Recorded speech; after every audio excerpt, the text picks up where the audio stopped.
जी, सबसे पहले क्वेश्चन लिखिए, what was the day on 29 नवंबर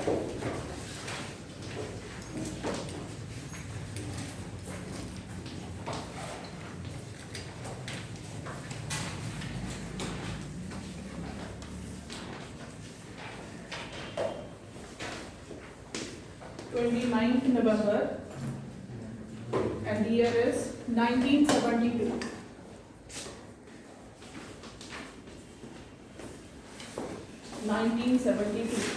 तो मैथड के अकॉर्डिंग सबसे पहले हमने ये वाला ईयर देखना होता है। 1972 जो है उसके तो सिर्फ 29th ऑफ नवंबर तक लेने, ठीक है। तो कंप्लीट ईयर कितने हुए? 1971, क्लियर। अब 1971 को हम क्या लिखें? Multiple of 400। अगर आप इसको 400 से डिवाइड करते हो तो कंप्लीट जो है लीप सेंचुरी वो कौन सी आएगी? 1600। सबको पता है 1600 प्लस और कितने इयर्स? 371 इयर्स, ठीक है। ऐसे लिख सकते हैं। अब जो लीप सेंचुरी है वो कहाँ से, वो उसमें ऑड डेज कितने होते हैं? 0। मीन्स ये जो इतना है इक्वल टू 0 है, क्योंकि हर 400 ईयर के बाद जो कैलेंडर है वो रिपीट होगा, ठीक है। उसके बाद 300 years, can you tell me directly 300 साल में कितने ऑड इयर्स, ऑड डेज होंगे? 15 माइनस 14 कितना हो गया? 1, क्लियर। 1 odd day. आप डायरेक्ट भी लिख सकते हो, अगर आपको गलती लगती है तो 100 का भी ले सकते हो। 100 में कितने होंगे? अब ये जो 300 है हमारे, यहाँ से हमने पहले ऑड डेज फाइंड आउट करने हैं 371 इयर्स में, क्लियर। जिन्होंने कल की क्लास नहीं अटेंड करी है उनको शायद प्रॉब्लम आएगी, डोंट वरी। फिर से शॉर्ट में मैं एक्सप्लेन कर रही हूँ। सबसे पहले आपको देखना होता है कि लीप ईयर कितने हैं, ठीक है। लीप ईयर कौन कौन से होते हैं? सिंपल अगर ईयर है लीप ईयर डिविजिबल बाय 4। अगर ये सेंचुरी है मींस अगर 2100 की एग्जांपल ली थी, ये वाले डिजिट 00 है, मल्टीपल ऑफ 100 है, लीप सेंचुरी है, तो वो किससे डिविजिबल होनी चाहिए? 400 से। अगर ये 400 से डिविजिबल नहीं है तो ये लीप ईयर नहीं होगा, क्लियर। 400 से डिविजिबल होनी चाहिए तभी ये लीप ईयर होगा, लीप सेंचुरी होगी। और ऑर्डिनरी ईयर जो है, अगर यहाँ पे 00 नहीं है, 100 का मल्टीपल नहीं है, तो उसके लिए क्या करना पड़ेगा आपको? सिर्फ 4 से डिवाइड करना है। अगर वो ईयर 4 से डिविजिबल है तो वो लीप ईयर होगा। Is that clear? तो 400 के बाद जब हमने कैलकुलेशन की थी 400 इयर्स में, 400 इयर्स में कितने ऑड डेज आ रहे थे? 0। मींस रिपीटेशन स्टार्ट हो गया। स्टार्टिंग कहाँ से? कैलेंडर का फर्स्ट डे कहाँ से स्टार्ट होता है? 1 यहीं से, ठीक है। फर्स्ट ईयर का फर्स्ट डे, ठीक है। तो उसको हम कहाँ से स्टार्ट करते हैं? 0 से। 0 मीन्स संडे, 0 के लिए संडे, 1 के लिए ऐसे 7 डेज होते हैं। जब हमारे पास सपोज 15 डेज हैं तो उसमें कितने वीक्स होंगे? हम उसको किससे डिवाइड करते हैं? 7 से। 7 से डिवाइड करने के बाद जो हमारे पास रिमाइंडर आता है वो उसको बोलते हैं हम odd days. Means week complete होने के बाद कितने एक्स्ट्रा डेज आते हैं उसको हम बोलते हैं ऑड डेज। सारा कैलेंडर जो है वो किस पे बेस्ड है? Number of odd days, clear. तो अब हमने यहाँ पे 371 इयर्स में ऑड डेज निकालने हैं। ऑड डेज इन 100 इयर्स कितने होते हैं? 5। कैसे किया था? 100 को हमने किससे डिवाइड किया था? 4 से। 4 year, every 4th year is a leap year, ऐसे ही होता है ना। लेकिन जो सेंचुरी है उसमें क्या होना चाहिए? 400 से डिविजिबल होनी चाहिए। तो जो 100 ईयर है, फर्स्ट 100 ईयर, उसमें क्या है? टोटल नंबर ऑफ ईयर 100 है, ठीक है। अगर हम 4 से डिवाइड करते जाते हैं, 100 इज ऑल्सो डिविजिबल बाय 4, लेकिन 100 जो है this is not divisible by 400, तो इसको हम लीप सेंचुरी नहीं लेते हैं। तो जो लास्ट वाला 25th है, इसको जब हमने 4 से डिवाइड किया तो हमारे पास रिमाइंडर कितना आया? 0 है ना, 0 आया ना। और ये वाला कितना है 25 लीप ईयर, लेकिन जो 100 था वो लीप ईयर नहीं था, इसलिए हमें यहाँ से एक माइनस करना पड़ा। जो 100th ईयर है that is not leap year. तो लीप ईयर कितने हुए 24, उसमें 24 लीप ईयर हुए और 76 जो है वो ऑर्डिनरी ईयर हुए। हर एक लीप ईयर में कितने डेज होते हैं 366। इसको जब आप 7 से डिवाइड करते हो तो कितने वीक्स बनते हैं 52 है ना। 5 7 35, रिमाइंडर कितना हो गया 1 6। ये जो 2 है 52 वीक्स कंप्लीट और ये जो है 2 ये क्या है नंबर ऑफ ऑड डेज। तो जो लीप ईयर है हर एक लीप ईयर में 2 ऑड डेज होंगे। 24 लीप ईयर्स में कितने ऑड डेज हो गए 48, इसमें 48 ऑड डेज हो गए। और यहाँ पे जो लीप ईयर है सॉरी नॉन लीप ईयर है उसमें कितना होगा ये 365 को जब आप 7 से डिवाइड करोगे तो रिमाइंडर कितना आएगा 1 आएगा। तो उसमें ऑड डे कितने होंगे 1। तो 76 ईयर में कितने हो गए 76, इसमें 48 हो गए, इसमें 76 हो गए, दोनों को टोटल किया तो कितना आ गया 124। 124 में फिर से हमने देखना कि कितने ऑड डेज हैं, तो क्या करना पड़ेगा 7 से डिवाइड करना पड़ेगा। हमने इसको फिर से 7 से डिवाइड करके देखा 124 डिवाइडेड बाय 7 तो कितना आना चाहिए 7 1 7 5 54 आगे 7 7 49 फिर 5। तो ये 5 ऑड डेज आ गए आपके पास किसमें 100 ईयर में। 100 ईयर में 5 ऑड डेज आ गए।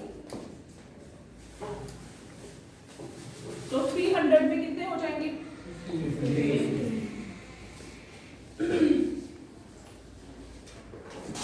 सो ऑड डेज इन 300 ईयर्स कितना हो गया 3 into 5 सॉरी 15 क्लियर।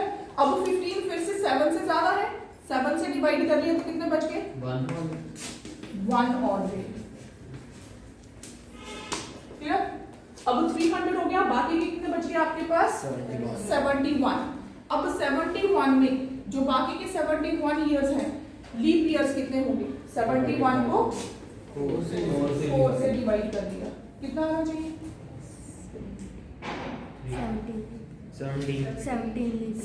17 4 जा 68 है ना। कितने बाकी बच जाएंगे उसकी जरूरत है ठीक है। अब जो आपके पास है 70 इयर्स इज इक्वल टू इसमें 17 क्या हो गए लीप इयर्स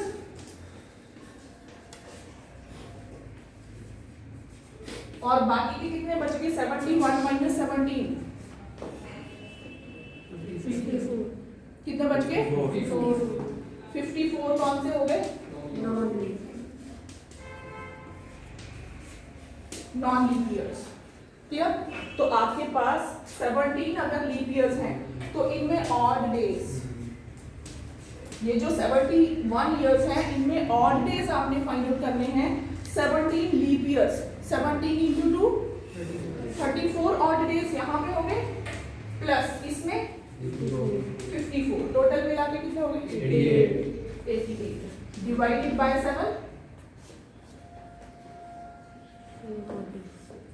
12 7 84 प्लस 4 तो कितना हो गए 4 ऑड डेज ठीक है। कैसे किया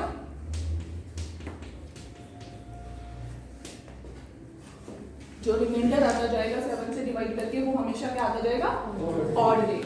4 ऑड डेज यहाँ पे हो गए एक ऊपर हो गया ठीक है। अभी तक आपके पास कितने हो गए 4 ये वाला 1 और ये वाले 4 5। अब आगे क्या करें हम 71 इयर्स हो गए कंप्लीट यहाँ तक। 72nd जो ईयर है उसमें हमारे पास कितने डेज हैं up to 29th of November clear. तो अब आपने ऑड डेज किसमें निकालने हैं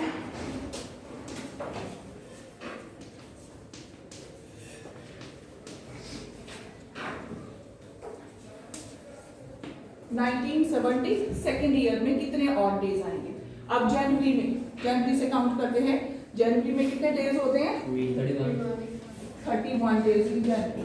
ठीक है, 31 में से अगर आप 7 को डिवाइड 7 4 सा 28, ठीक है, तो आपके पास रिमाइंडर कितना हो जाता है? 3। तो आपके पास ऑड डेज इन जनवरी कितना हो गया? 3। फरवरी में अब आपको क्या देखना पड़ेगा? 1972 ईयर जो है लीप ईयर है या नहीं? लीप ईयर है, तो कितने डेज हो गए? 29। ठीक है, 29 को 7 से डिवाइड किया 1, रिमाइंडर जो भी है वो ऑड डेज आते हैं। क्लियर? अगर आपको ऐसे नहीं करना, आप डेज को भी टोटल करके बाद में 7 से डिवाइड कर सकते हो, तो कैलकुलेशन थोड़ी बड़ी हो सकती। उसके बाद मार्च में 3, अप्रैल में 2, मई, जून, जुलाई, अगस्त 3। ठीक है, उसके बाद सितंबर में 2, अक्टूबर 3, उसके बाद नवंबर में कितने लेंगे? 29। ठीक है, 29 है, उसको हमने 7 से डिवाइड कर दिया, कितना रिमाइंडर आ गया? 1। तो डायरेक्टली हम 1 लिख सकते हैं, जैसे आपको लिख सकता हूँ 1। अब सबको टोटल करो।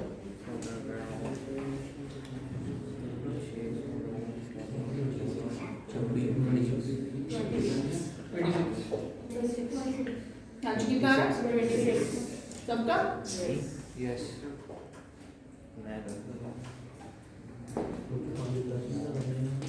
26। 3 + 3 6, 6 + 4 10, 10 + 6 16, 16 + 4 20 + 6 26।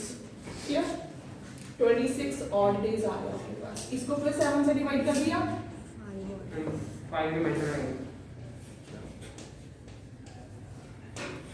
7 × 21 + 5, तो इसको हम लिख सकते हैं = 5 odd days.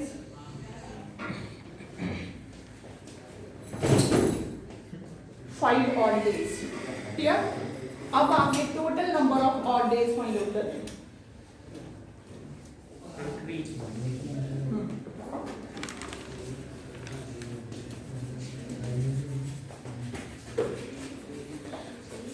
Total number of odd days, सबसे पहले ये वाला 1 + 4 प्लस लास्ट वाले कितने? 5। तो 5 + 5 10, 7 से कितने ज्यादा है? 3, रिमाइंडर विल बी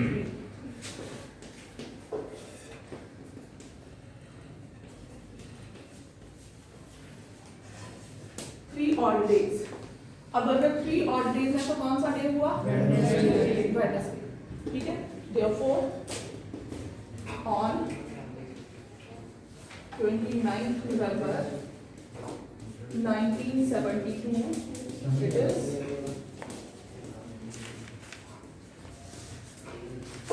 Wednesday।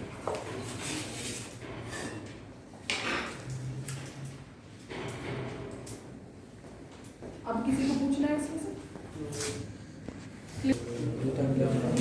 तो इस क्वेश्चन के लिए हमें क्या करना है? पहले 1 जून 2003 को कौन सा डे है वो कैलकुलेट करना है। ठीक है, तो डे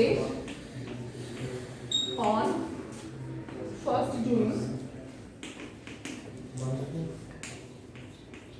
2003 ये कैलकुलेट करना पड़ेगा हमें पहले। 2003 से पिछला ईयर है 2002, can be written as 2000 + 2। So odd number of days कहां तक? Up to 2002।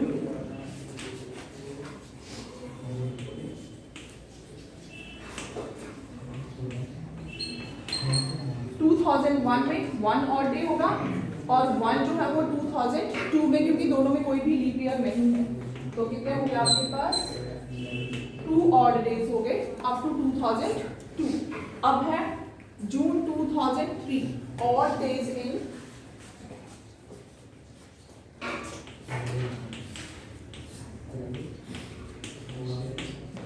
2030। क्लियर? जनवरी में सेम 3, फरवरी it is not a leap year, तो कितने हो जाएंगे? 0। उसके बाद फिर 2 3 फिर जनवरी फरवरी मार्च अप्रैल, उसके बाद मई 3, जून में कितना ले रहे हैं 1,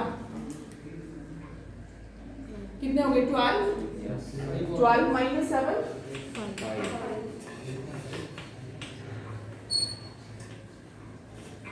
5 ऑड डेज हो गए। ठीक है, कौन सा दिन हुआ?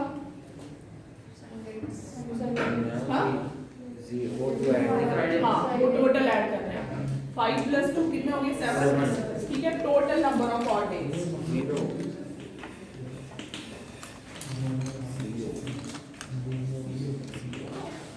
5 + 2 7, और 7 के लिए हम क्या यूज करते हैं? डिवाइडेड बाय 7, रिमाइंडर कितना होगा 0 ऑड डे मींस उस दिन क्या है संडे पे। मंडे कौन सी डेट को होगा? 2nd। So on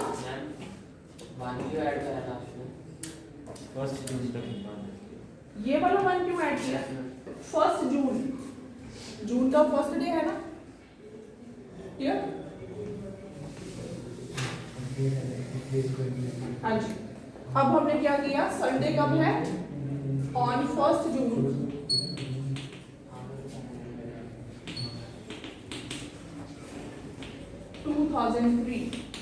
it is Sunday. तो मंडे कब होगा? मंडे विल बी 2nd को होगा। उसके बाद 7 डेज ऐड करते जाएंगे, क्लियर? 9, उसके बाद 16 के बाद 23rd, ठीक है? उसके बाद 30th, उसके बाद मंथ चेंज हो जाएगा, क्लियर?